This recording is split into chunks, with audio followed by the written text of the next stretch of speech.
I want to first say thank you for deciding to purchase a Defense Dispense hand sanitizing system.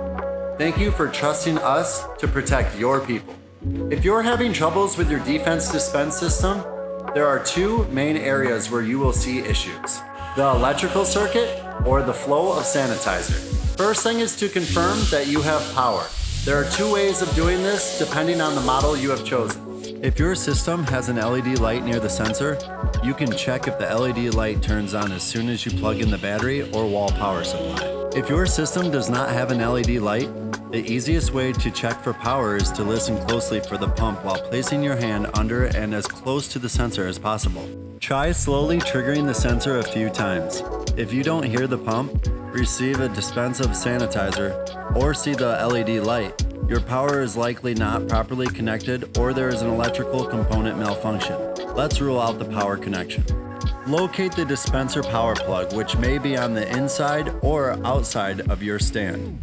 If you have a 120 volt plug-in model, make sure all connections are tight and the outlet has power by powering another device in that exact same outlet.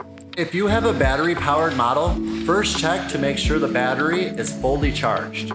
When installing the battery into the holder, make sure you push the battery all the way in until it clicks. You should hear or feel the battery connect to the battery terminals. If your battery is charged and properly installed and still isn't working, there may be an issue with your battery holder power connection. Some models have a white line on the battery holder plug, which should be aligned with the white accented wire of the power cord connected to the dispenser to ensure the best connection. If none of these resolve your issues, you may still have a power connection or issue with your electronic components. Contact our service department for help. The next issue we'll address is the flow of sanitizer. Set your container where you can see your sanitizer. Trigger the dispenser a few times and check if you can see air or sanitizer being pulled through the tube. If you can't tell, try removing the tube from the sanitizer so you can see a contrast between air or sanitizer that may already be present in the line. If you see movement of sanitizer through the line, you may just need to prime the dispenser. Some dispenser models have a priming mode that can be used for this. To learn more about prime mode, here is our setup video. If your model doesn't have a prime mode, or you want to prime it manually, just repeatedly trigger the sensor until sanitizer comes out of the dispenser. Keep in mind, this may take many cycles to fill the entire fluid line. If you aren't seeing material moving, make sure the bottom of the tube is fully submerged in the sanitizer.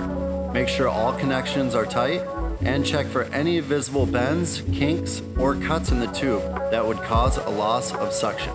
You can also inspect the check valve located just above the sanitizer container. It may seem tight, but the sanitizer tube needs to be fully inserted for a proper connection. Remove the check valve from the line by holding the slip ring tight to the check valve and pull the tube out on both sides. Reinsert both tubes. Make sure you feel the tube slide further than the initial push to obtain a full connection. If none of these steps resolve your problems, please reach out to us. We'd love to help you. If you still need help, please give us a call at 616-266-9229 or email us at service@gpreeves.com.